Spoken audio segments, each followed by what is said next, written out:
તો તમારું બધાનું સ્વાગત છે આપણી YouTube channel medico study in ગુજરાતીમાં. હમણાં જ તમને ખબર છે કે ગુજરાત સરકાર દ્વારા જે જગ્યા જાહેર કરવામાં આવી છે એમપીએસડબલ્યુ અને એફએસડબલ્યુની. એમપીએસડબલ્યુ માટે અંદાજિત 700 જગ્યા એટલે કે 420 પ્લસ 254 જગ્યા બે ભરતી થવાની છે અલગ અલગ એટલે 700 જેવી જગ્યા છે. અને એફએસડબલ્યુ ફિમેલ હેલ્થ વર્કર માટે 2000 જેવી જગ્યા છે જે 1940 જગ્યા. એના માટે આપણે છે સિરીઝ લેક્ચર બનાવતા જઈએ છીએ કે તમને પરીક્ષામાં ખૂબ ઉપયોગી થાય અને પરીક્ષામાં પૂછાઈ શકે એવા જે એમસીક્યુ છે, પ્રશ્નો છે, એના ઉપર આપણે છે વિડીયો બનાવીએ છીએ જેથી તમને છે પરીક્ષામાં ખૂબ મદદરૂપ થાય અને એમાંથી પ્રશ્ન પૂછાઈ શકે અને તમે છે એ સરકારી નોકરીમાં લાગી શકો. હવે જે કોઈ પણ વિદ્યાર્થીઓને સરકારી નોકરીઓમાં કોઈ પણ એસ્પિરન્ટ્સ એટલે ઉમેદવારોને સરકારી નોકરીમાં લાગવું હોય તો અત્યારે ગોલ્ડન ચાન્સ છે. તો તૈયારી કરતા રહેજો કારણ કે ટૂંક જ સમયમાં ભરતી આવવાની છે. તો આજે આપણે જોવાના છીએ રોગ વિશે. રોગમાંથી કયા કયા એમસીક્યુ પૂછે? રોગ, ડિઝીઝ, કોઈ પણ રોગ કન્ડિશન છે જુદી જુદી અને રસીકરણ, એમાંથી કયા કયા પ્રશ્નો છે એ પૂછાઈ શકે. તો એના માટે છે આપણો છે વિડીયો પૂરો જોતા રહેજો એટલે તમને ખબર પડે કે કેવા પ્રશ્ન પૂછાઈ શકે. અને આમાંથી જ થોડા ઘણા પ્રશ્નો છે તમારે પરીક્ષામાં આ જ ટાઈપના પ્રશ્નો આવતા હોય છે એટલે આપણો પૂરો વિડીયો જોજો. અને આની એવું હોય તો નોટ્સ બનાવતા રહેજો કારણ કે આવા જ એમસીક્યુ તમારે પરીક્ષામાં પૂછાશે એટલે તમારે છે મહેનત ઓછી કરવી પડશે. ઓછી મહેનતે તમારે વધુ માર્ક્સ આવશે. તો આજે આપણે ભણવાના છીએ રોગ વિશે. રોગના એમસીક્યુ વિશે. કેવા કેવા પ્રશ્નો રોગમાંથી પૂછાય. આપણે છે બીજા લેક્ચર તમે જોશો તેમાં રસીકરણ વિશે પણ મૂકેલા છે કે રસીકરણમાંથી કેવા પૂછાય, વિટામિન્સમાંથી કેવા પૂછાય. જૂના પેપર્સ તમને અંદર મૂકેલા છે આપણી ચેનલમાં એટલે ખબર પડે કે જૂની ચેનલમાં આપણી ચેનલમાં જૂના પેપર્સ મૂકેલા છે. હમણાં થોડા થોડા સમયમાં જે એમપીએસડબલ્યુ એફએસડબલ્યુની પરીક્ષા ગઈ છે બધા જ પેપર આપણે મૂકેલા છે. તો એ પેપર જોતા રહો એના ઉપરથી પણ તમને આઈડિયા આવે. કેમ કે જૂના પેપર જો તમે સોલ્વ કરશો તો એના 20% મતલબ કે 100 માંથી 20 માર્ક તો એવા હશે કે જે તમારે બેઠા આવી જશે. કારણ કે અમુક પ્રશ્નો છે જે પરીક્ષામાં વારંવાર રિપીટ થતા હોય છે. કાંઈ પણ ઓપ્શન બદલાયા વગર એમ નામ પ્રશ્નો છે રિપીટ થતા હોય છે. માટે જૂના પ્રશ્ન પેપર છે એ જોતા રહેજો. આપણી ચેનલમાં આપેલા છે તો સોલ્વ કરતા રહેજો. અને આપણે ચેનલમાં જે મૂકેલા છે વિડીયો જોતા રહેજો તો તમને ખબર પડે.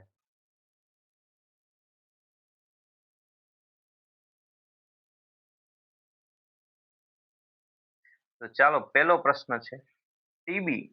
ટીબીને ગુજરાતીમાં કહેવાય ક્ષય. ટીબીનું નિદાન કરવા માટે કયો ટેસ્ટ મુખ્ય છે? હવે તમારે કોઈ પણ વ્યક્તિને ટીબી થયો છે તો એ તમે કઈ રીતે નક્કી કરશો કે આ વ્યક્તિને ટીબી થયો છે? તમને ટીબીના લક્ષણો ઉપરથી તો ખબર પડશે. કોઈ પણ દર્દી આવશે અને તમને કહેશે કે મને છે એ સાંજે છે તાવ આવી જાય છે સાંજના સમયમાં. મારું વજન છે ધીમે ધીમે ખૂબ ઝડપથી ઘટી રહ્યું છે. થોડાક જ સમયમાં મારું વજન ઘણું બધું ઘટી ગયું છે. ભૂખ નથી લાગતી. મને સતત છે 2-3 અઠવાડિયાથી ઉધરસ આવે છે અને ઘણી વખત ગળફામાં લોહી પણ આવે છે. આવું જો તમને બધા લક્ષણો આમાંથી કોઈ પણ લક્ષણો જણાય, એવું નથી દર વખતે બધા વ્યક્તિમાં બધા લક્ષણો હાજર જ હોય. કોઈ પણ વ્યક્તિમાં જેમ કે ગળફામાં લોહી ન નીકળતું હોય પણ એને સતત 3-4 અઠવાડિયાથી મતલબ કે 1 મહિનાથી ઉધરસ આવતી હોય અને સાંજના ટાઈમે એને તાવ આવી જતો હોય થોડો. તો એ પણ એનું લક્ષણ જ છે. જરૂરી નથી કે બધા વ્યક્તિમાં બધા લક્ષણ એક સામટા આવી જ જાય. એના ઉપર લક્ષણો પરથી તમે પછી એને છે તમે કોઈ એમપીએસડબલ્યુ કે એફએસડબલ્યુ હશે તમારી પાસે સબ સેન્ટરમાં આવશે. સબ સેન્ટરમાં આવીને પછી તમને પૂછે તો તમે કયો ટેસ્ટ માટે એને જણાવશો અથવા તો તમે ઉપરી અધિકારીને મોકલશો. મતલબ કે તમે પ્રાથમિક આરોગ્ય કેન્દ્ર પીએચસીમાં મોકલશો તો ત્યાં ડોક્ટર કયો ટેસ્ટ લખી દેશે? તો એનો સાચો જવાબ છે ગળફાનો ટેસ્ટ.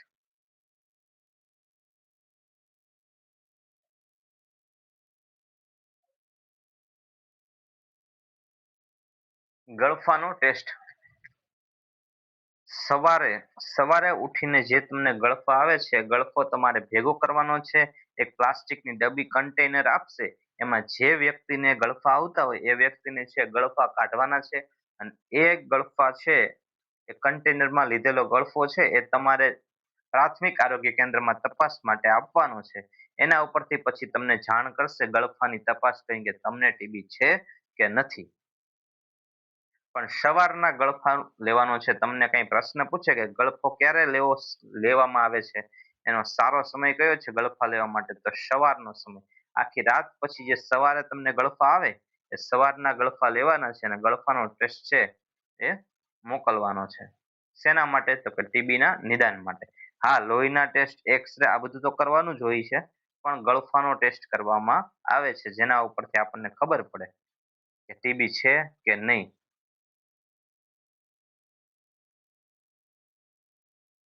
નવો પ્રશ્ન, મેલેરિયા તાવ કેવા પ્રકારનો છે?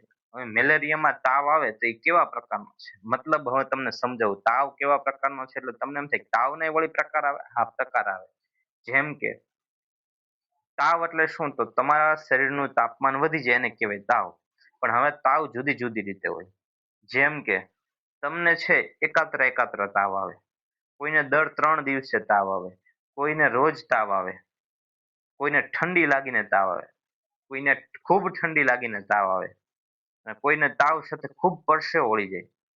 તો આવી રીતે તાવના અલગ અલગ પ્રકાર હોય. જેમ કે કોઈને છે એ સાંજના સમયે તાવ આવે. જો આપણે હમણાં પહેલા જ ઓપ્શનમાં સમજાયું કે સાંજના સમયે તાવ આવે તો ટીબીનું લક્ષણ હોઈ શકે કે રોજ સાંજે તાવ આવી શકે. પછી ઠંડી લાગીને તાવ આવે. હવે જે વાયરલ ફીવર હોય ને, વાયરસથી થતા ફીવર, જે વાયરસથી થતા તાવ હોય, એ વાયરસથી થતા તાવમાં ઠંડી લાગી શકે. તાવની સાથે ઠંડી. તાવ તો ભયો જોઈએ વ્યક્તિને, તમે અડો તો એનું શરીર તો ગરમ હોય, પણ એને ભેગી ભેગી ધ્રુજારી આવતી હોય, ઠંડી લાગતી હોય. હવે તો એવા કયા કયા રોગ છે જેમાં છે એ ઠંડી લાગી શકે? તો જેમ કે મેલેરિયાનો તાવ છે એમાં ઠંડી લાગી શકે, ડેન્ગ્યુમાં લાગી શકે, પેશાબમાં રસી થઈ હોય એટલે કે યુરિનરી ટ્રેક્ટ ઇન્ફેક્શન, પેશાબમાં ચેપ લાગ્યો હોય, પેશાબમાં રસી હોય તો ઠંડી લાગીને તાવ આવી શકે. જો તમને થ્રોટ ઇન્ફેક્શન એટલે કે ગળામાં કઈ ઇન્ફેક્શન હોય તો શરદી ઉધરસના હિસાબે ઠંડી લાગીને તાવ આવી શકે. તો આવી અલગ અલગ કન્ડિશન હોય એમાં ઠંડી લાગીને તાવ આવી શકે.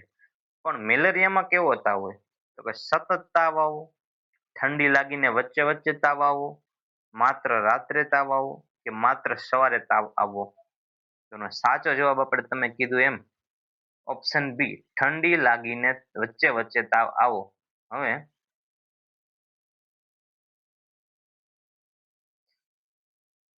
ઠંડી લાગીને વચ્ચે વચ્ચે તાવ આવો. હવે તમને ખબર હોય તો મેલેરિયાનો જે તાવ હોય ને એમાં છે ને આમ એટલી ધ્રુજારી આવે ને કે દર્દી આખું છે ને ધ્રુજતું હોય. તમે એને જોવો ને તો રીતસરનું આમ દર્દી છે ને એ બે ધાબળા ઉઢાડ્યા હોય ને તો એટલું ધ્રુજતું હોય ને કે તમને ખબર પડે કે આમાં કોણ ઠંડીનું ધ્રુજે છે. એવી મેલેરિયાની ઠંડી હોય ઘણીવાર કે દર્દી છે ફૂલ ધ્રુજી જાય. થોડી થોડી ઠંડી ન હોય કે હા પંખો બંધ રાખો તો સારું લાગે તો ઠંડી નથી લાગતી, અથવા તો ગોદડું ઓઢી જવું તો સારું લાગે છે, ઠંડી બહુ નથી લાગતી. ના, આ મેલેરિયામાં એવી ઠંડી ન હોય. મેલેરિયાની ઠંડી કેવી હોય, તો બે ધાબળા ઓઢાડો તો એ વ્યક્તિ અંદર ફૂલ ધ્રુજતો હોય, ઠંડીના કારણે ખૂબ ધ્રુજતો હોય, આખા આમ ધ્રુજારી આવી જાય આખા શરીરમાં. એવી ઠંડી લાગીને તાવ આવે. શેમાં? મેલેરિયામાં. અને મેલેરિયામાં પાછો તાવ ક્યારે આવે, તો એકાત્ર એકાત્ર તાવ આવે. એકાત્ર તાવ આવે અને પાછો તાવ આવે ત્યારે ઠંડી લાગીને તાવ આવે.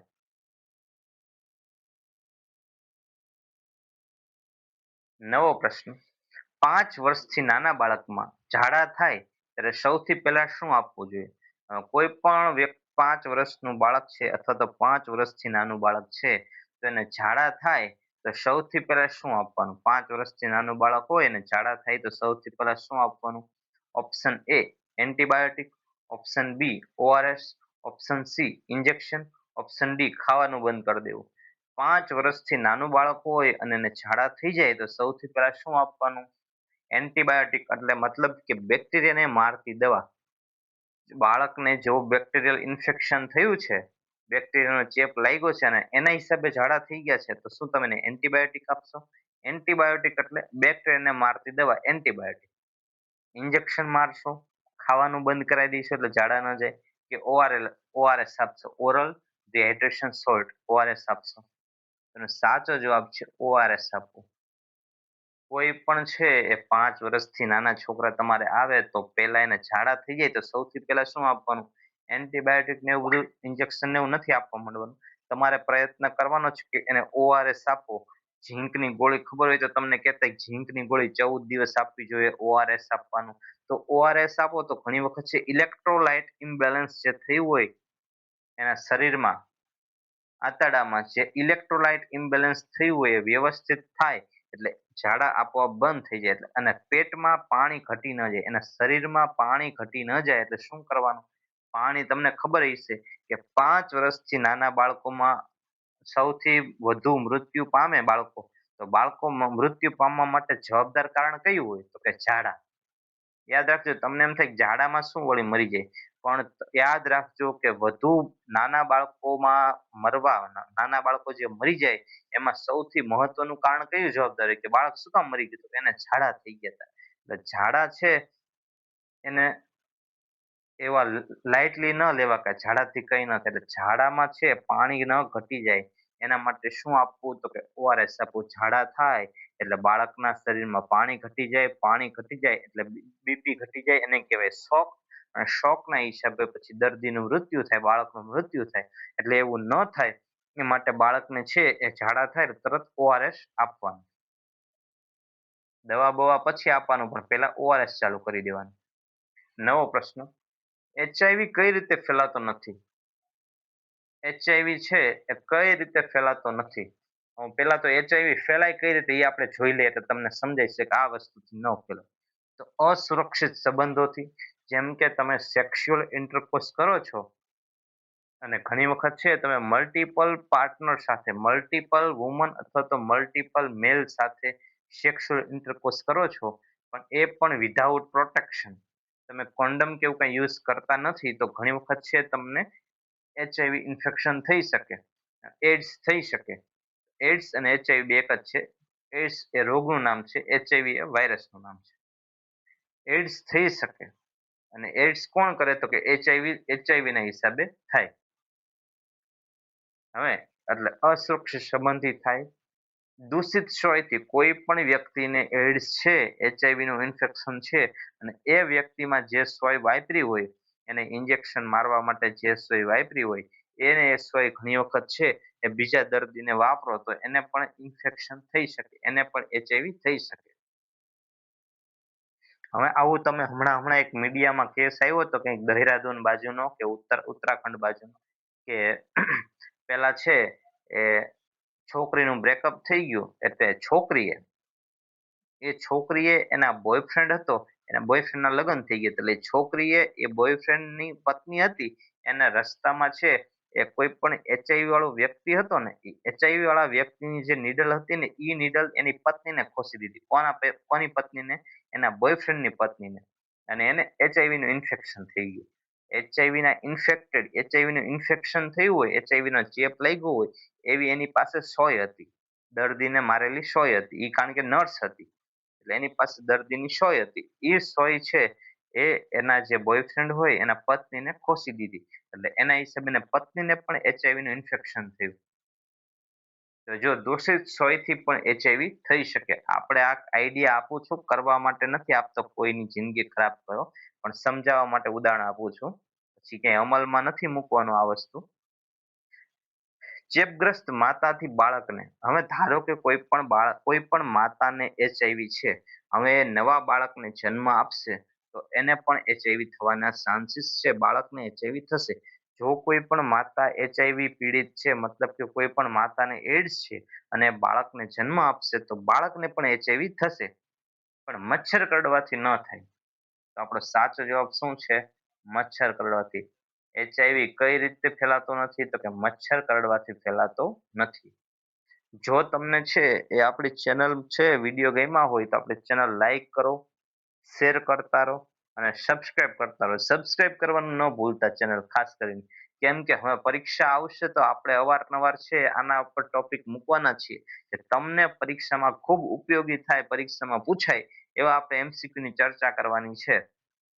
તો આપણા છે લેક્ચર જોવાનું ન ભૂલતા. તમે કદાચ કોર્સ નહીં લીધા હોય અને ખાલી ઘરે બેઠા વાંચતા હશો તો પણ આપણી જે ચેનલ છે એમાં બધા વિડીયો તમે જોશો તો તમને ખૂબ મદદ થશે પાસ થવામાં અને તમારે ખૂબ સારા તમે માર્ક્સ છે એ મેળવી શકશો. એટલે આપણી ચેનલ લાઈક કરતા રહેજો, લાઈક જરૂરથી કરજો. નવો પ્રશ્ન, કુષ્ઠ રોગનું સૌથી પહેલું ચિહ્ન કયું છે? કુષ્ઠ રોગનું સૌથી પહેલું ચિહ્ન શું છે?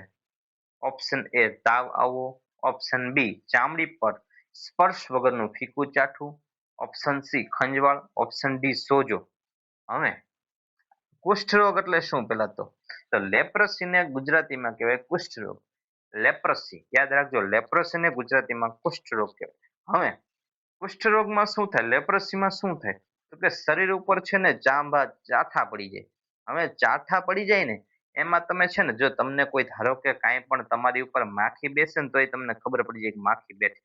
તમને કોઈ આંગળીથી આમ તમારા શરીર ઉપર ક્યાંય સ્પર્શ કરે, તમને અડે ને તો તમને ખબર પડી જાય કે આપણા ચામડીને શરીરને કોઈ અડ્યું. કયા ભાગને અડે એ પણ ખબર પડી જાય, અને શું અડે છે એ પણ ખબર પડી જાય કે ભાઈ કઈ ગરમ તાવી થયો, ગરમ અડ્યો, ગરમ કાંઈ વસ્તુ આપણને ગરમ પાણી આપણે અડ્યું, કે ઠંડો બરફ અડ્યો, કે કોઈ પણ વ્યક્તિ એમના અડે છે, એ બધી આપણને ખબર પડી જાય. પણ હવે જે વ્યક્તિને લેપ્રસી થશે, કુષ્ઠરોગ થશે, તો એને ચામડી હોય આપણા શરીરમાં, તો ચામડી ઉપર છે ને ચાઠા પડશે. હવે ચાઠા છે ને ફીકા કલરનું ચાઠું, એમ ફીકું ચાઠું લાગે. તો એને તમે અડો, એ ચાઠાને તમે અડશો, તો અડો ને એટલે તમને અહીંયા ખબર ન પડે કે મને કઈ અહીંયા કોઈ અડ્યું એમ ખબર ન પડે. તો એને કહેવાય સ્પર્શ વગરનું ફીકું ચાઠું. ચામડી ઉપર તમે સ્પર્શ કરશો તો તમને અહીંયા સ્પર્શ થશે, મતલબ કે તમારા શરીરને ખબર નહીં પડે, તમારા મગજને ખબર નહીં પડે કે આપણને કોઈ આ જગ્યાએ કોઈ અડ્યું. કારણ કે ત્યાં સંવેદના વહી જાય, સંવેદના વહી જાય. નકર જનરલી તમને શું થાય કે આખા શરીરમાં ક્યાંય આપણે અડીએ તો અડવી તો પછી તમને ખબર પડી જાય કે કોણ ક્યાં અડ્યું. પણ જ્યાં તમને ચાઠું પડ્યું છે ત્યાં તમને ચાઠા ઉપર અડશે તો તમને ખબર પડશે નહીં કે કોઈ વ્યક્તિ આપણને અડે છે કે નહીં. એટલે કુષ્ઠ રોગનું શું ચિહ્ન છે, તો કે ચામડી પર સ્પર્શ વગરનું ચાઠું. અને આ ચેપી રોગ છે. કોઈને લેપ્રસી થયો હોય તો લેપ્રસી છે એ ચેપી રોગ છે. હવે પ્રમાણમાં ઓછું જોવા મળે છે, જોવા તો મળે જ છે, પણ પ્રમાણમાં લેપ્રસી થોડા ઓછા કેસ જોવા મળે છે. બાકી એવું નથી મળતા, પણ લેપ્રસી એ ચેપી રોગ છે. નવો પ્રશ્ન, ધનુર રસી ટીટી સગર્ભા સ્ત્રીને કેટલા ડોઝ અપાય? ધનુરની રસી એને કહેવાય અંગ્રેજીમાં ટીટેનસ ટોક્સોઇડ. ધનુરને અંગ્રેજીમાં કહેવાય, આપણે એમ કહીએ કે ધનુર ઉપડ્યો અથવા તો ટીટેનસ. ટીટેનસ છે, ટીટેનસની કેટલી રસી છે, એ કેટલી મતલબ કે કેટલા ડોઝ છે સગર્ભાને દેવાના હોય, કેટલી વાર ટીટીની રસી દેવાની હોય? એક વાર, બે વાર, 3 વાર, 5 વાર? તમને બધાયને આ છે એ આવડવું જ જોઈએ, કારણ કે વારંવાર પૂછાય છે કે ધનુરની છે એ 2 ડોઝ દેવાના. કોઈ પણ સ્ત્રીને પ્રેગ્નન્સી છે તો પ્રેગ્નન્સીમાં, કોઈ પણ સ્ત્રીને પ્રેગ્નન્સી હોય તો પ્રેગ્નન્સીમાં ધનુરના કેટલા ઇન્જેક્શન આપવાના, તો કે 2 ઇન્જેક્શન આપવાના, 2 વાર ઇન્જેક્શન આપવાનું, એટલે 2 ડોઝ આપવાના. હવે શું કામ આપવાના, તો ધારો કે શું કામ આપવાના, તો ધારો કે બાળકનો જન્મ થાય ત્યારે બાળકને છે ધનુર ઉપડી શકે, માતાને ધનુર ઉપડી શકે, એ કોઈ પણને ધનુર ન ઉપડે એના માટે ઘણી વખત જો ઘરે ડિલિવરી કરતા હોય ને, તો ડિલિવરી કરવામાં એવી એસેપ્ટિક પ્રિકોશન હોય, મતલબ કે એવી સ્વચ્છતા ન જળવાય તો ઘણી વખત ટીટી થઈ શકે. જેમ કે ધોયેલા હાથ ધોયેલા ન હોય, સ્વચ્છ કપડું ન હોય, ગંદા હાથે તમે છે નાળ કાપો તો ઘણી વખત ધનુર થઈ શકે. બીજું કે તમે છે એ નાળ કાપવા માટે ગમે એ વસ્તુ ઉપયોગ કરો, કાતર હોય તો કાતર ને એ બધું ઘણી વખત છે એ કઈ સ્ટરીલાઈઝ ન કરવી, દવાખાનામાં કરો તો વાત અલગ છે, ઘરે કરો તો એ તો તમે ગમે એ કાતર ને પતરી ને બધું ગમે એ વાપરો, તો ત્યારે છે એ સ્ટરીલાઈઝ ન કર્યું હોય તો બાળકને છે ધનુર ઉપડી શકે, માતાને ઉપડી શકે. બીજું, ધારો કે તમે હોસ્પિટલમાં ડિલિવરી કરો છો, તો હોસ્પિટલમાં તમને ખબર હોય કે એપિઝિયોટોમી મૂકવામાં આવે, તમારી જે વજાઈના હોય એ વજાઈનાની બાજુમાં કાપો મૂકવામાં આવે, એને કહેવાય એપિઝિયોટોમી. થોડુંક કાપો મૂકીને વજાઈનાને થોડીક પોળી કરવાની હોય. શું કામ, તો કે બાળક છે એ જ્યારે બહાર આવે ત્યારે બાળક છે એ આરામથી બહાર આવી શકે અને માતાને કઈ નીચે ઇન્જરી ન થઈ શકે, વાગી ન શકે. ઘણીવાર શું થાય કે બાળકનું માથું થોડુંક મોટું હોય ને પરાણે કાઢવા જાવ એટલે વજાઈના ફાટી જાય, પછી બહુ બ્લડ લોસ થાય, લોહીનો બહુ છે બગાડ થાય, તમારી ઘણી વખત છે ગુદામાર્ગ હોય, ગુદામાર્ગ ફાટી જાય. એવું ન થાય એટલે એપિઝિયોટોમી ડોક્ટર દ્વારા મૂકવામાં આવે. હવે એપિઝિયોટોમી મૂકવામાં આવે પછી નાળ છે કાતરથી હોસ્પિટલમાં પણ કાતરથી જ કાપવાની, તો નાળ કાપવાની હોય તો ઘણી વખત છે એ સેપ્ટિક પ્રિકોશન, મતલબ કે જો તમે છે સાધનો સરખા સાફ ન કર્યા હોય, ઘરે કરો તો ઘરે તમારા હાથ ધોયેલા ન હોય, સાધનો સાફ ન હોય, તો ધનુર ઉપડી શકે. એટલે ન ઉપડે એના માટે છે શું કરવાનું, તો કે માતાને સગર્ભાવસ્થા દરમિયાન 2 ડોઝ આપવાના. 2 ડોઝ ક્યારે આપવાના, તો કે બીજા ટ્રાઇમેસ્ટરમાં, ત્રીજા અને ચોથા મહિને, અથવા તો ચોથા અને ત્રીજા મહિને નહીં, ચોથા અને પાંચમા મહિને, અથવા તો પાંચમા અને છઠ્ઠા મહિને. 2 ડોઝ વચ્ચે સમયગાળો કેટલો, 1 મહિનો રાખવાનો. એટલે તમે જો પાંચમા મહિને પહેલું ઇન્જેક્શન દો તો છઠ્ઠા મહિને બીજી વખત દેવાનું, જો ચોથા મહિને દો તો પાંચમા મહિને બીજી વાર દેવાનું. એટલે 2 ડોઝ આપવા. શરૂઆતના 3 મહિનામાં ઓછું દેવાનું, ત્યારે શરૂઆતના 3 મહિનામાં નહીં દેવાનું, પછીના મહિનામાં દેવાનું, ચોથા પાંચમા છઠ્ઠા મહિનામાં દેવાનું. ઘણી વખત છે એ કોઈ માતા ઇન્જેક્શન ન લીધું હોય તો તમે ડિલિવરી ટાઈમે પણ એને આપી શકો ઇન્જેક્શન. નવો પ્રશ્ન, ન્યુમોનિયાની ઓળખ 2 મહિનાથી 1 વર્ષના બાળકમાં કેવી રીતે થાય? હવે ધારો કે બાળકને ન્યુમોનિયા થયું છે, તો તમને ખબર કેવી રીતે પડશે કે આને ન્યુમોનિયા થયો છે? બીજું કે તમને ટાઈમ પણ કીધો છે, કેટલા મહિનાનું બાળક હશે, તો કે 2 મહિનાથી લઈને 1 વર્ષનું બાળક હશે. એવું નથી કીધું 3 વર્ષનું બાળક હશે કે પાંચ દિવસનું બાળક હશે. તમને અહીંયા સમયગાળો આપ્યો છે કે 2 મહિનાથી લઈને 1 વર્ષ સુધીનું બાળક હશે, તો એમાં છે એ ન્યુમોનિયા હોય તેની ઓળખ કઈ રીતે કરશો?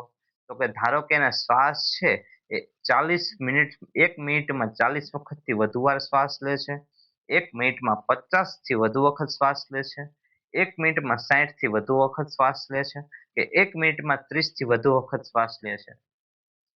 1 મિનિટમાં કેટલી વાર શ્વાસ લે એના ઉપરથી આપણે નક્કી કરવાનું કે આને ન્યુમોનિયા થઈ હોઈ શકે. તો કેટલી વાર હોય, તો કે 1 મિનિટમાં જો બાળક 50 મિનિટથી વધુ શ્વાસ લેતું હોય, મતલબ કે બાળકને છે એ ન્યુમોનિયા છે. જો કોઈ પણ બાળક 1 મિનિટમાં કેવડું કેવડું બાળક, તો કે 2 મહિનાથી લઈને 1 વર્ષનું બાળક હોય, ઈ ધારો કે 1 મિનિટમાં 50થી વધુ વખત શ્વાસ લે છે, ફૂલ હાંફતું હોય, તો એને કહેવાય ન્યુમોનિયા હોઈ શકે. નવો પ્રશ્ન, વિટામિન એ ની ઉણપથી કયો રોગ થાય છે?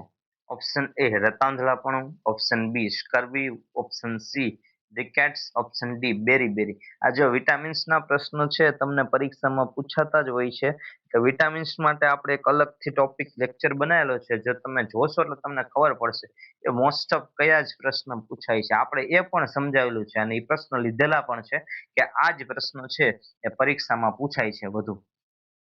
એટલે વિટામિન એ ની ઉણપથી કયો રોગ થાય? તો વિટામિન એ ની ઉણપથી રોગ થાય છે રતાંધળાપણું. શું થાય? રતાંધળાપણું. નવો પ્રશ્ન, કમળો એટલે કયા અંગનો રોગ? કમળો એટલે આપણે કહીએ ને કે કમળો હોય ને બધું પીળું જ દેખાય. એ કમળામાં એની આંખો પીળી થઈ જાય, પેશાબ ખૂબ પીળો આવે, ડાર્ક યલો, ખૂબ ઘાટો ઘેરો પીળો કલર આવે, આખો ઓરેન્જ જેવો કલર આવે. શેમાં? કમળો થયો હોય તો. કમળો હોય એને બધું પીળું જ દેખાય. યાદ રાખવાનું, કમળામાં શું થાય, તો કે શરીર પીળું થઈ જાય. હવે નુકસાન કોને કરે? ફેફસા, લીવર, કિડની, હૃદય. તો કમળો હોય એ શેને અસર કરે? શરીરના કયા અંગને અસર કરે? તો લીવરને, યકૃતને. જમણી બાજુ છે એ પેટમાં જમણી બાજુ યકૃત આવેલું હોય, યકૃતને અસર કરે, લીવરને અસર કરે, લીવરના કારણે એમાં કંઈ ખરાબી થાય એટલે એના હિસાબે કમળો થાય. કમળાના ઘણા અલગ અલગ પ્રકાર છે અને ઘણા અલગ અલગ કારણો છે, પણ વધુ ભાગમાં જ્યારે કમળો થાય ત્યારે લીવરને અસર કરે, લીવરમાં કંઈક પ્રોબ્લેમ ઉભો કરે.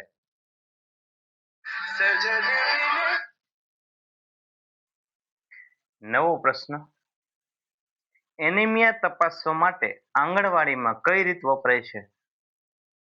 લોહીના ટકા ઓછા હોય એને કહેવાય એનિમિયા. લોહીના ટકા સામાન્ય રીતે છે 12 કરતા વધુ હોવો જોઈએ, જ્યારે 12 કરતા ઓછા હોય એને કહેવાય એનેમિયા. લોહીના ટકા ઓછા થવા. શરીરમાં લોહીમાં હિમોગ્લોબિન છે એને કહેવાય લોહીના ટકા. હિમોગ્લોબિનના ટકા ઓછા થાય એટલે કહેવાય એનેમિયા. હવે એનેમિયાની તપાસ માટે આંગણવાડીમાં કઈ રીત વપરાય? હવે કોઈ પણ પુરુષ સ્ત્રી કોઈની પણ તપાસ કરવી હોય અને આંગણવાડીમાં તપાસ કરવી હોય તો કયું કયું છે એ વસ્તુ વપરાય? મતલબ કે કયું ઇન્સ્ટ્રુમેન્ટ વપરાય? સ્ટેથોસ્કોપ વપરાય, બીપી મશીન વપરાય, હિમોગ્લોબિન કલર સ્કેલ વપરાય કે થર્મોમીટર વપરાય? તો એનો સાચો જવાબ છે હિમોગ્લોબિન કલર સ્કેલ. મેં તમને કીધું ને કે હિમોગ્લોબિનના ટકા ઓછા થવા, એ હિમોગ્લોબિનના ટકા ઓછા થાય એને કહેવાય એનેમિયા. એટલે એના ઉપરથી યાદ રાખજો કે આંગણવાડીમાં શું હોય તો કે હિમોગ્લોબિન કલર સ્કેલ. સ્ટેથોસ્કોપ શું હોય? તો સ્ટેથોસ્કોપ એટલે ડોક્ટર જે હૃદયના ધબકારા સાંભળે, કાનમાં જે ઓલું તમે દવાખાનામાં જાઓ એટલે કાનમાં જે રાખે અને કાનમાં રાખીને હૃદયના ધબકારા સાંભળે એને કહેવાય સ્ટેથોસ્કોપ. બીપી માપવા માટે બીપી મશીન અને ટેમ્પરેચર શરીરનું તાપમાન માપવા માટે તમને તાવ છે કે નહીં એના માટે શું વપરાય તો કે થર્મોમીટર. હિમોગ્લોબિન કલર સ્કેલ શેના માટે વપરાય તો કે એનિમિયાની તપાસ કરવા માટે. નવો પ્રશ્ન, ઓરીની રસી કેટલા મહિને અપાય છે? જન્મ સમયે, 6 અઠવાડિયે, 9 મહિને કે 16 મહિને?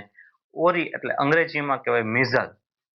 મિઝલ યાદ શું કામ રાખવાનું? તમને નથી અંગ્રેજીમાં શું પૂછો તમે? અંગ્રેજીનું ક્યાં અમારે આવે જ છે, પણ તમને ઘણી વખત પૂછે કે મિઝલની રસી શેના માટે હોય. મિઝલનું ગુજરાતી તમને ઘણી વાર આવડતું ન હોય, તો મિઝલ વેક્સિન પૂછે પછી તમને ખબર ન પડે કે આ ઓરી કહેવાય. એટલે એના માટે છે તમારે થોડું થોડું છે અંગ્રેજી થોડુંક આવડવું પડે જેથી તમને તકલીફ ન પડે. તો મિઝલ ઓરીની રસી છે એ કેટલા મહિને અપાય? તેનો સાચો જવાબ છે 9 મહિને. અને ઓરીની સાથે સાથે વિટામિન એ છે એ વિટામિન એ ના ડોઝ પણ ચાલુ કરવાના હોય, મોં વાટેથી આપવાનું. શું કે વિટામિન એ પહેલી વખત કેટલું આપવાનું તો કે 1 લાખ ઇન્ટરનેશનલ યુનિટ આપવાનું.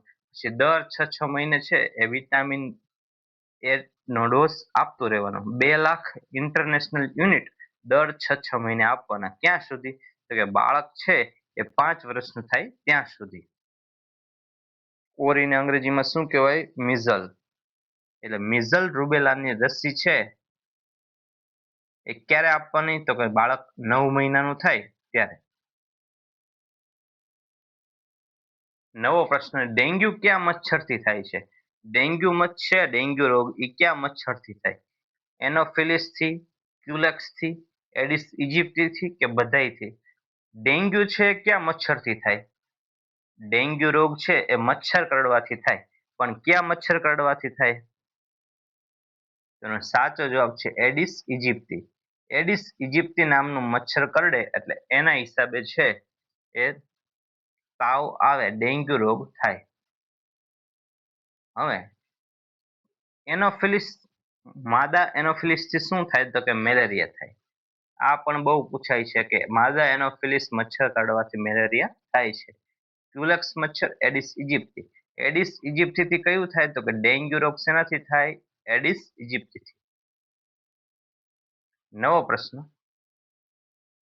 ડાયાબિટીસનો મુખ્ય પ્રકાર કયો છે જે બાળકોમાં જોવા મળે છે? હવે ડાયાબિટીસના છે થોડાક ટાઈપ છે, જેમ કે ટાઈપ 1 ડાયાબિટીસ, ટાઈપ 2 ડાયાબિટીસ અને જેસ્ટેશનલ ડાયાબિટીસ. હવે જેસ્ટેશનલ ડાયાબિટીસ એટલે શું તો પ્રેગ્નન્સી દરમિયાન જોવા મળે એને કહેવાય જેસ્ટેશનલ ડાયાબિટીસ.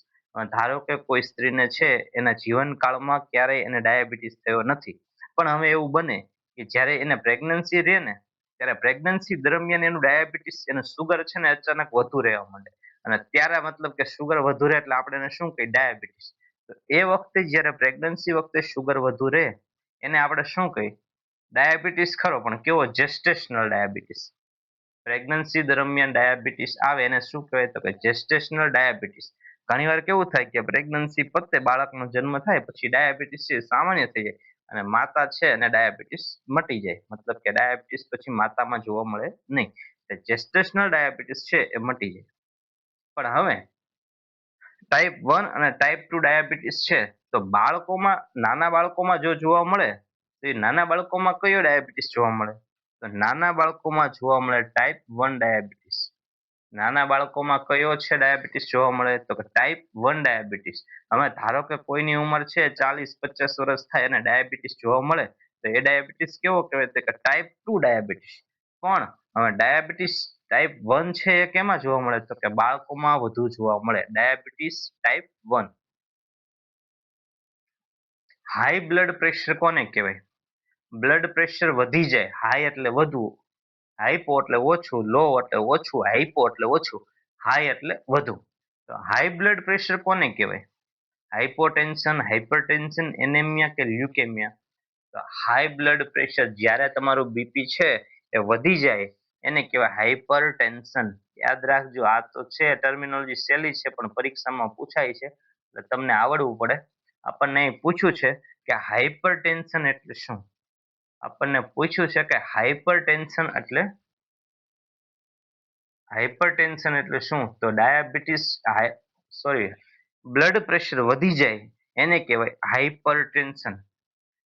ગુજરાતીમાં કહું તો બીપી વધી જાય એને હાઈ બ્લડ પ્રેશર કહેવાય, પણ એના માટે નામ શું? તો કે હાઇપરટેન્શન. હાઈ એટલે વધુ, બ્લડ પ્રેશર વધી જવું એને કહેવાય હાઇપરટેન્શન. હાઇપોટેન્શન એટલે શું? હાઇપોટેન્શન એટલે બીપી ઘટી જાય એને કહેવાય હાઇપોટેન્શન. ધારો કે કોઈનું બીપી છે એવું સિસ્ટોલિક બીપી, ધારો કે કોઈનું 70 થઈ જાય બીપી ઘટી ગયું કહેવાય, તો એને કહેવાય હાઇપોટેન્શન. પણ ધારો કે કોઈનું બીપી છે 160 થઈ જાય, 140 થી ઉપર થઈ જાય, 150, 160, 200, તો એને કહેવાય હાઇપરટેન્શન. એનેમિયા એટલે લોહીના ટકા ઘટી જવા, અને લ્યુકેમિયા એટલે લ્યુકેમિયા એટલે વ્હાઇટ બ્લડ સેલ છે બહુ વધુ પ્રમાણમાં વધી જાય અને એના કારણે લોહીનું કેન્સર થાય એને કહેવાય લ્યુકેમિયા. આયોડિનની ઉણપથી કયો રોગ થાય છે? આયોડિનની શરીરમાં ઉણપ હોય તો કયો રોગ થાય છે? ઓપ્શન એ ગોઈટર એટલે કે ગળગંડ, option B scurvy, option C rickets, option D pellagra. આયોડિનની ઉણપ હોય તો શરીરમાં શું થાય? તો આયોડિનની ઉણપ હોય તો શરીરમાં ગોઈટર થઈ શકે. એટલે તમને ખબર હશે કે જો એક બીજો પ્રશ્ન આવે છે કે ફૂડ ફોર્ટિફિકેશન એટલે શું? ફૂડ ફોર્ટિફિકેશન એટલે શું? તો ધારો કે કોઈ પણ વસ્તુ છે ખાવાની, એ ખાવાની વસ્તુમાં તમે કંઈક બીજી વસ્તુ ઉમેરો, સારી વસ્તુ ઉમેરો જેથી તમારા શરીરમાં એ વસ્તુ તમને મળી રહે એને કહેવાય ફૂડ ફોર્ટિફિકેશન. ધારો કે તેલ છે એમાં વિટામિન એ ઉમેરો તમે, વિટામિન એ, ડી, તો એ સારી વસ્તુ તમે તેલમાં ઉમેરો છો, ખાવાના તેલમાં કે માથામાં નાખવાના તેલમાં, તો એ સારી વસ્તુ ઉમેરો એને કહેવાય ફૂડ ફોર્ટિફિકેશન. હવે આપણે મીઠું તો ખાઈ છીએ પણ આપણે કેવું મીઠું ખાઈ છીએ? તો કે આયોડિન યુક્ત મીઠું. મીઠું ખાઈ ફૂડ ફોર્ટિફિકેશન એટલે ફૂડની વેલ્યુ વધારવી. તમારે કાંઈ પણ ખાવા પીવાની વસ્તુ હોય એમાં કંઈક ઉમેરવું જેથી એ ફૂડની વેલ્યુ વધે અને મનુષ્યને, માણસોને લાભ થાય, ખાવામાં લાભ થાય. હવે ધારો કે તમે એડવર્ટાઇઝમાં વાંચતા હશો કે ટાટા નમક આયોડિન યુક્ત. આયોડિન યુક્ત નમક મતલબ કે મીઠામાં આયોડિન હોતું નથી પણ આયોડિન ઉમેરે. શું કામ? કારણ કે આયોડિન ઉમેરવાથી તમને ગોઈટર છે એવી બીમારી ન થાય. થાઇરોઇડ ગ્રંથિની બીમારી ગોઈટર. થાઇરોઇડ ગ્રંથિની બીમારી કઈ? તો કે થાઇરોઇડ ગ્રંથિમાં શું થાય કે ગોઈટર. એ ગોઈટર ન થાય એટલે શું કરવું જોઈએ? તો કે આયોડિન યુક્ત મીઠું ખાવું જોઈએ. તમને આયોડિન બહારથી ક્યાંથી મળી રહે?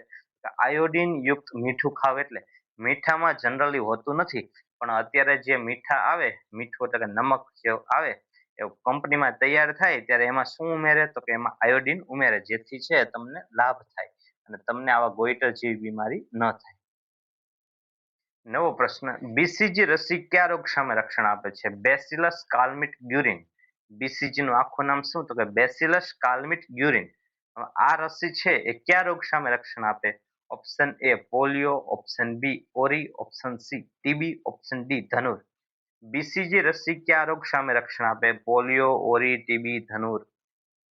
તો બીસીજી રસી જન્મતાની સાથે આપવામાં આવે અને કયા રોગ સામે રક્ષણ આપે? તો કે ટીબી સાથે. નાના બાળકોમાં ટીબી ન થાય, નિયોનેટલ ટીબી, નાના બાળકોમાં ટીબી ન થાય, જન્મતાની સાથે બાળકને ટીબીનું ઇન્ફેક્શન ન થાય એના માટે બીસીજીની રસી આપવામાં આવે. જો નાના બાળકોને ટીબી થાય તો એ જીવલેણ થઈ શકે, બાળકનો ગ્રોથ અટકી જાય અને બાળકનું છે મૃત્યુ થઈ શકે. એટલે એવું ન થાય એટલે શું કરવાનું? તો બાળકને જન્મતાની સાથે બીસીજીની રસી આપી દેવાની. તમને પ્રશ્ન પૂછે જન્મતાની સાથે કઈ રસી આપવામાં આવે, તો જન્મતાની સાથે રસી આપવામાં આવે બીસીજીની રસી, હિપેટાઇટિસ બીની રસી અને પોલિયોના ટીપા. આ 3 વસ્તુ છે એ જન્મતાની સાથે અથવા જન્મતાના 1 મહિનાની અંદર આપવામાં આવે. નવો પ્રશ્ન, આરટીઆઈ અથવા તો એસટીઆઈ નું પૂરું નામ શું? આરટીઆઈ અથવા તો એસટીઆઈ નું પૂરું નામ શું? Option A respiratory tract infection, option B reproductive tract infection અને એનો બીજો STI sexually transmitted infection, option C renal tract infection, option D બંને, એ અને બી બંને.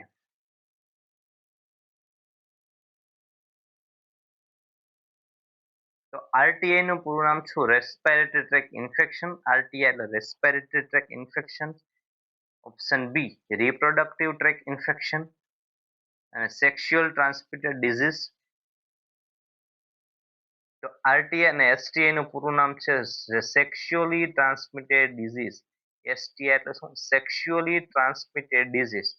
જે સેક્સ્યુઅલી ઇન્ટરકોર્સ કરવાથી, સમાગમ કરવાથી જે ચેપ ફેલાય એને કહેવાય સેક્સ્યુઅલી ટ્રાન્સમિટેડ ડિઝીઝ. જેમ કે ગોનોરિયા છે, સિફિલિસ છે, ગોનોરિયા છે, ક્લેમિડિયા છે, એચઆઈવી છે, એચઆઈવી એડ્સ છે, ગોનોરિયા, એડ્સ, સિફિલિસ આ બધા છે સેક્સ્યુઅલી ટ્રાન્સમિટેડ ડિઝીઝ છે. સેક્સ્યુઅલ એક્ટિવિટી કરવાથી કોઈ પણ વ્યક્તિને હોય તો એ બીજા વ્યક્તિને કરી શકે. જે વ્યક્તિ સાથે સેક્સ્યુઅલ રિલેશનમાં હોય એ વ્યક્તિને એ રોગ કરી શકે.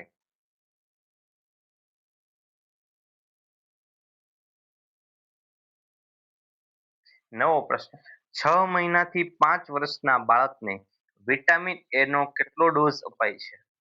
6 મહિનાથી 5 વર્ષના બાળકને વિટામિન એ નો કેટલો ડોઝ અપાય છે? 1 lakh international unit, 2 lakh international unit, 50,000 international unit કે 5 લાખ આયુ? હવે આ પ્રશ્નમાં છે થોડીક આપણે છે સુધારશું કે 9 મહિના પછીથી 1 વર્ષથી આપણે એમ સમજશું કે 1 વર્ષથી 5 વર્ષના બાળકને વિટામિન એ નો કેટલો ડોઝ અપાય છે? તેનો સાચો જવાબ છે 2 lakh international unit, 2 lakh IU. Option B. હવે આપણે અહીં 6 મહિના કેમ બદલાયું? તો કે 9મા મહિને બાળકને પહેલો ડોઝ વિટામિન એ નો કેટલો હોય? તો કે 1 લાખ ઇન્ટરનેશનલ યુનિટ નો હોય. એ 2 પછી પહેલો ડોઝ કેટલાનો હોય? તો કે 1 લાખનો. પછીના બધા ડોઝ છે એ 2 લાખ ઇન્ટરનેશનલ યુનિટના હોય. એટલે આપણે અહીંયા પ્રશ્ન ફેરવી નાખશું કે 1 મહિનાથી 5 વર્ષના બાળકને વિટામિન એ નો કેટલો ડોઝ અપાય? તો કે 2 લાખ આઈયુ. નવો પ્રશ્ન, કોલેરા કયા પ્રકારના પાણીથી ફેલાય છે? કોલેરા કયા પ્રકારના પાણીથી ફેલાય છે? ઉકાળેલું પાણી, દૂષિત પાણી અને ખોરાકથી, દૂષિત ખોરાક અને દૂષિત પાણીથી, મિનરલ વોટરથી કે વરસાદના પાણીથી? કોલેરા કેનાથી ફેલાય? તો કોલેરા દૂષિત પાણી અને દૂષિત ખોરાકથી ફેલાય. દૂષિત પાણી અને દૂષિત ખોરાક એટલે શું? દૂષિત મતલબ શું?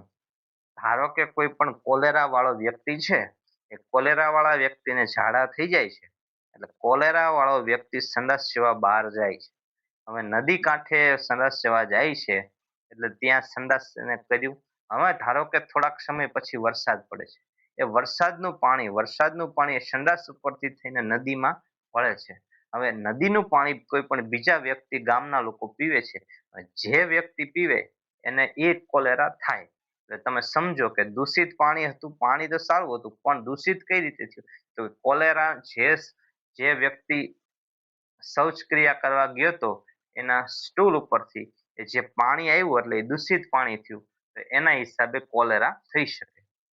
ખોરાક કઈ રીતે? તો ઘણી વખત છે એ પાણીના હિસાબે ઘણી વખત છે એ ખોરાકમાં ઉપયોગમાં લેવામાં આવ્યું હોય, અથવા તો એમાંથી કાંઈ અનાજ ઉગ્યું હોય થોડાક સમય પૂરતું અને એના હિસાબે કાંઈ ઈ ચોંટેલું હોય આજુબાજુ છે એ જે તમે વસ્તુ વાપરો, ધારો કે તમે છે એ ત્યાંથી તમે ખેતરમાંથી તમે બટેટા લ્યો છો અને કોઈ પણ વ્યક્તિ છે બટેટાની આસપાસ છે અને શૌચક્રિયા માટે ગયું છે અને બટેટા તમે સાફ કર્યા વગર તમારા ઉપયોગમાં લ્યો છો, તો તમને છે એ ઘણી વખત કોલેરા થઈ શકે. અથવા તો એ પાણી છે એ તમે ખોરાક બનાવવામાં વાપર્યું હોય તો તમને થઈ શકે કોલેરા. એટલે કોલેરા કયા પ્રકારના પાણીથી ફેલાય? તો કે દૂષિત પાણી અને દૂષિત ખોરાકથી. હવે આપણે અહીંયા શું કામ સમજાવ્યું આવું? તો ઘણી વખત એવું થાય કે તમને એમ થાય દૂષિત પાણીથી કઈ રીતે ફેલાતું હશે? બોલી દેવાથી કાંઈ ન થાય દૂષિત પાણી. પણ તમને સમજાવવું પણ જોઈએ કે કઈ રીતે દૂષિત પાણી, કેવી રીતે થયું આ બધું. તો આવી રીતે આખી ઘટના બને. એ નદી કાંઠે છે, શૌચક્રિયા માટે જાય, સંડાસ જવા માટે જાય, પછી એને ઇન્ફેક્શન થાય. તો તમને મગજમાં બેસે. બાકી તો એ ગોખવાનું જ રહેશે કે દૂષિત પાણી, દૂષિત ખોરાક. એનાથી કાંઈ ભેગું થાય છે નહીં. પરીક્ષા ગમે એમ ગમે અહીંયા તમે છે, ગમે એના કોર્સ લેશો, ગમે અહીંયા પરીક્ષા માટે વાંચવા જઈશો, કાંઈ ભેગું થશે નહીં.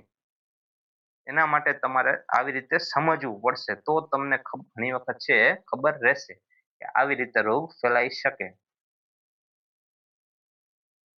સગર્ભાવસ્થા દરમિયાન સ્ત્રીને આયરન, ફોલિક એસિડની કેટલી ગોળી અપાય? સગર્ભાવસ્થા દરમિયાન એટલે કે પ્રેગ્નન્સી દરમિયાન સ્ત્રીને આયરન, ફોલિક એસિડની ટેબ્લેટ આપવાની, IFA આયરન ફોલિક એસિડની ગોળી આપવાની હોય તો કેટલી આપવાની હોય? 50, 100, 180, 360 કેટલી ગોળી આપવાની હોય? તો એનો સાચો જવાબ છે 180 ગોળી. હવે જનરલી છે ચોથા મહિનેથી ચાલુ કરતા હોય અને 9મા મહિના સુધી છે ને પ્રેગ્નન્સીમાં આયરનની ગોળી આપીએ, આયરન ફોલિક એસિડની. તો આપણે ચોથો, પાંચમો, છઠ્ઠો, સાતમો, આઠમો, નવમો, 6 મહિના થયા. તો 6 મહિનામાં 30 દિવસ એટલે કેટલી ગોળીઓ આપીએ? તો કે 6 તરી 18, 180 ગોળી આપી. 1 મહિનામાં 30 આપીએ, 6 મહિનામાં કેટલી આપી? તો કે 180 ગોળી. ક્યારે ચાલુ કરીએ? તો કે જ્યારે સ્ત્રીને પ્રેગ્નન્સી હોય એમાં ચોથો મહિનો ચાલુ થાય ત્યારે એને આપણે આપીએ. ડોટ્સ કાર્યક્રમ કયા રોગ માટે છે? ડોટ્સ કાર્યક્રમ કયા રોગ માટે છે? ઓપ્શન એ મેલેરિયા માટે, ઓપ્શન બી કુષ્ઠરોગ માટે, ઓપ્શન સી ટીબી માટે, ઓપ્શન ડી એડ્સ માટે. ડોટ્સ કયા રોગ માટે છે? તેનો સાચો જવાબ છે ટીબી માટે. હવે આ ડોટ્સ શું છે? તો એક છે એક હવે ટીબી છે એ આરામથી મટે એવો રોગ નથી. એવું સમજો કે ટીબી કાંઈ 5 દી દવા લેવાથી ક્યાંય ટીબી ન મટી જાય. ડેન્ગ્યુ હોય, ચિકનગુનિયા હોય, મેલેરિયા હોય, એની દવા તમે 10 દિવસ, 15 દિવસ ખાવ તો મટી જાય. પણ આ ટીબી છે એવો નથી કે 15 દિવસ દવા ખાઈશું ને ટીબી મટી જાય છે. તો ટીબીની દવા છે ને ઘણીવાર 6 મહિના આપવાની હોય. 6 મહિનામાં ન મટે તો ઘણી વખત છે એને વધુ આપવાની હોય. જેમ કે દોઢ વર્ષ દેવાની હોય. તો પહેલા શરૂઆતમાં કેટલી દેવાની? તો શરૂઆતમાં છે 6 મહિના દેવાની. પણ ટીબીની દવા થોડીક ભારે પાવરની હોય. આપણે એમ સમજીએ ભારે પાવર એટલે શું? તો ભારે પાવર એટલે તો દર્દીને પેટમાં બળવા માંડે, દર્દીને ચક્કર આવે, દર્દીને કમળો થઈ જાય. કમળો એટલે પીળો દેખાય ને કમળો કહેવાય. દર્દીને બીપી ઓછું થઈ જાય, દર્દીને ખાવું ન ભાવે. તો આ બધા છે એ ટીબીને આપણે એમ કહીએ ભારે પાવરની ટીકડી એમ સમજીએ. હવે એના હિસાબે છે પેશાબ ઘણી વખત છે ઓરેન્જ કલરનો આવે. તો આ બધી વસ્તુના હિસાબે છે ને દર્દી પછી ટીબીની દવા લેવાનું મૂકી દે. હવે મૂકે ધારો કે 2 મહિના દવા લે ને પછી મૂકી દે. તો શું થાય? તો કે કોર્સ પૂરો ન થાય તો દર્દીને સારું ન થાય. હવે દર્દીને સારું ન થાય એટલે ટીબી ચેપી રોગ છે. એ બીજા 15 જણાને 1 વર્ષમાં બીજા 25 ને ટીબી ચોંટાડે. તો ભાઈ આ તો ફેલાતો જ રહે. સરકારનું કામ શું છે? તો કે દેશમાં રોગ ઓછા ફેલાય એવું કરો. ઓછા જણાને રોગ થશે તો બધા હેલ્ધી બનશે અને હેલ્ધી બનશે તો દેશમાં કામ સારું કરશે. જાજુ કામ થશે તો દેશ છે એ સુખી રહેશે, સંપન્ન રહેશે અને દેશની જીડીપી વધશે. શું કામ? તો બધાય કામ કરે છે. બધા કામ કરે એટલે જીડીપી વધે. તો હવે આ બધું કરવું હોય, લાંબા ગાળાનું વિચારવું હોય તો હવે આ બધા દવા છે ને દર્દી શું કરતા કે દવા મૂકી દેતા. 2 મહિના ખાય, 1.5 મહિનો ખાઈને મૂકી દે. એટલે સારું થાય નહીં. તો સરકારે એક છે એ ડોટ્સ કાર્યક્રમ લાયા કે ડોટ્સ કાર્યક્રમમાં શું કરવાનું કે તો દર્દીને દવા આપેલી હોય એ દવા ખોલે એટલે તરત એને છે ને એક મેસેજ, એક ફોન કરવાનો. એક નંબર ઉપર ફોન કરવાનો. એના ઉપર રિંગ જાય પછી રિંગ કપાઈ જાય.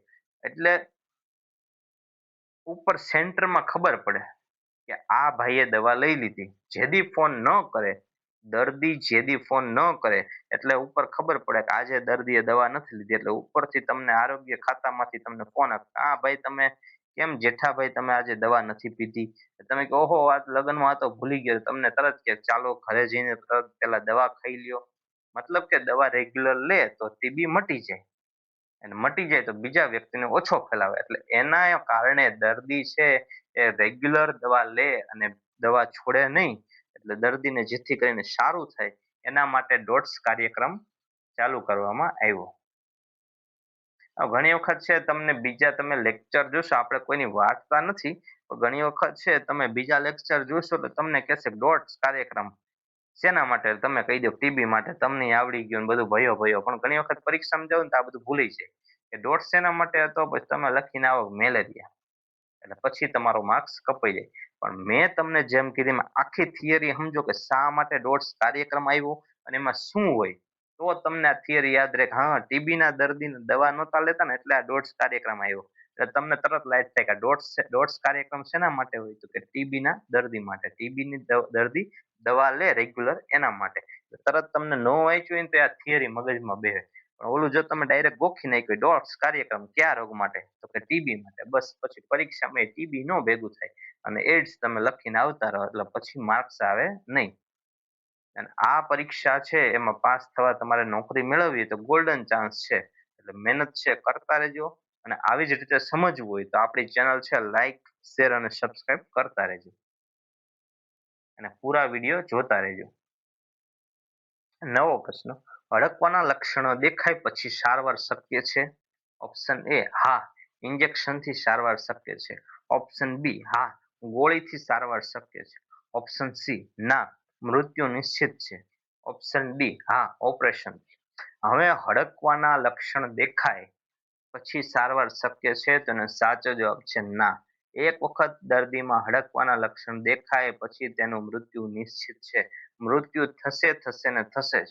આજ દિવસ સુધી જેટલા દર્દી વિશ્વમાં નોંધાણા છે હડકવાના, એ હડકવાના દર્દી એક વખત હડકવા ઉપડી જાય દર્દીને પછી કોઈ બચી શક્યું નથી. કદાચ એકાદ બે એવા કેસ હોય, 30 કેસ હોય જે બચ્યા હોય, બાકી છે કોઈ બચતું નથી. તમને હડકવાના લક્ષણ તમારા શરીરમાં ચાલુ થાય, હડકવાના લક્ષણ શું, તો જેમ કે તમે પાણી છે ગળે ન ઉતારી શકો. શું કામ? કારણ કે તમને હાઇડ્રોફોબિયા હોય. ફોબિયા એટલે બીક લાગવી, હાઇડ્રો એટલે પાણી. તમને પાણીથી બીક લાગે તો તમે પાણી પીવો ને તો તમે તરત થૂકી નાખો. તમને પાણી આમ પીવાનું થાય ને તો તમને બીક લાગવા માંડે, એટલે કહેવાય હાઇડ્રોફોબિયા. પછી તમને છે તડકો તમે સહન ન કરી શકો, લાઈટ સહન ન કરી શકો. આવા બધા છે હડકવાના લક્ષણ છે. હવે જો હડકવા ન ઉપડે એના માટે શું કરવું, તો ધારો કે તમને કૂતરું કરડે તો તરત છે ને દવાખાને જઈને ઇન્જેક્શન લઈ આવવાનું. દવાખાને જઈને ઇન્જેક્શન લઈ લેશો ને તમને હડકવા ઉપડશે નહીં.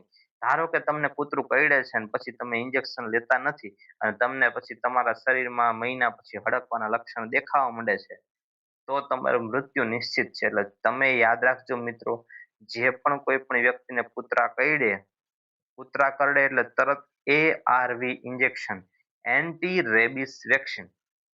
હડકવાને અંગ્રેજીમાં શું કહેવાય? રેબિસ. હવે રેબિસ ન થાય એના માટેની રસી, તો કે anti rabies vaccine. Anti rabies vaccine ARV.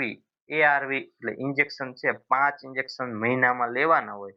તો મહિનામાં 5 ઇન્જેક્શન, રોજ એક, અલગ અલગ દિવસે એક એક ઇન્જેક્શન લેવાનું હોય. એવા મહિનામાં 5 ઇન્જેક્શન ટોટલ લેવાના હોય. તો જે પણ વ્યક્તિને છે એ કૂતરું કરડે તો તમારે એને સલાહ આપવાની છે કે જાઓ, આરોગ્ય કેન્દ્રમાં જાઓ અને ત્યાં 5 ઇન્જેક્શન લઈ લ્યો.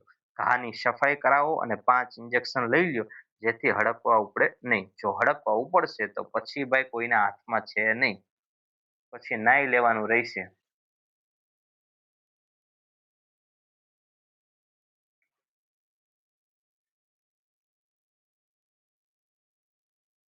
ચિકનગુનિયા કયા મચ્છરથી ફેલાય છે? ચિકનગુનિયા કયા મચ્છરથી ફેલાય છે? Option A anopheles, option B aedes, option C culex, option D બધા. ચિકનગુનિયા છે એ કયા રોગથી, કયા મચ્છરથી ફેલાય?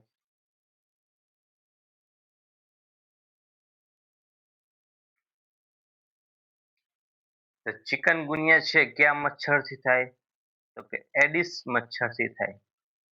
ચિકનગુનિયા શેનાથી થાય તો કે એડિસ મચ્છરથી. હવે યાદ રાખજો, ડેન્ગ્યુ અને ચિકનગુનિયા થવા માટે એડિસ જવાબદાર છે. એડિસ ઇજિપ્તી મચ્છર જવાબદાર છે. તો યાદ રાખજો કે ચિકનગુનિયા અને ડેન્ગ્યુનું જે મચ્છર છે ને એ દિવસે જ કરડે છે. તો દિવસે કરડે, રાતે નથી કરડતું, દિવસે જ કરડે છે. તો દિવસે તમારે શું કરવું તો કે આખી બાયુના કપડાં પહેરવા દિવસે. કારણ કે દિવસે જ મચ્છર કરડે છે, રાતે તો કરડતું નથી. તો દિવસે કરડે શું કરવાનું તો કે આખી બાયુના કપડાં પહેરવાના. અને એટલે તમને શું થાય કે આખી બાયુના કપડાં પહેરો એટલે તમને મચ્છર ઓછા કરડે. તમે કોઈ પણ એવી જગ્યાએ કામ કરતા જ્યાં ઝાઝા મચ્છરા હોય તો શું કરવું તો કે આખી બાયુના કપડાં પહેરવાના. બીજું કે આ મચ્છર છે ને બહુ ઝાઝુ ઊંચાઈ ઉડી નથી શકતા. એટલે તમારે શું કરવાનું તો કે નીચે સુવા કરતા તમારે ખાટલા પલંગમાં સુવાનું રાખવું, જેથી આ મચ્છર તમને કરડે નહીં. નવજાત શિશુમાં સૌથી ગંભીર ચેપ કયો ગણાય? શરદી, સેપ્ટિસિમિયા લોહીમાં ચેપ, ઝાડા કે તાવ? નવજાત શિશુમાં સૌથી ગંભીર ચેપ કયો? સેપ્ટિસિમિયા, લોહીમાં જે ચેપ થાય એને કહેવાય septicaemia. Thank you so much. આ હતા બધા રોગના MCQ. કોઈ પણ રોગ થાય તો રોગ ઉપર MCQ હોય, તમને પૂછાય છે કે ડેન્ગ્યુ, ચિકનગુનિયા શેનાથી થાય, મેલેરિયા શેનાથી થાય, ડોટ્સ શેનાથી થાય, ટીબી શેનાથી થાય, ટીબી થાય તો કઈ સારવાર આપવામાં આવે, જેમ આપણે સમજ્યા કે ડોટ્સ સારવાર. તો આવા બધા પ્રશ્નો છે તમને પૂછાતા હોય છે અને આ જ બધા પ્રશ્નો પૂછાય છે. તો આ બધા પ્રશ્નો છે તમારે ખૂબ આપણા લેક્ચરમાં સારી રીતે જોઈ લેવા.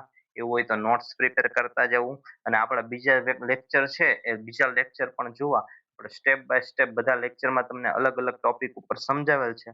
અને હા, આપણો આરોગ્યનો ખજાનો આખો જે ચેપ્ટર છે, મતલબ કે આખો 500 MCQ આપેલા છે જે પરીક્ષામાં પૂછાઈ શકે. તો એ જોવાનું ભૂલતા નહીં, છેક સુધી જોજો, કારણ કે બધા MCQ એવા છે જે પરીક્ષામાં પૂછાઈ શકે.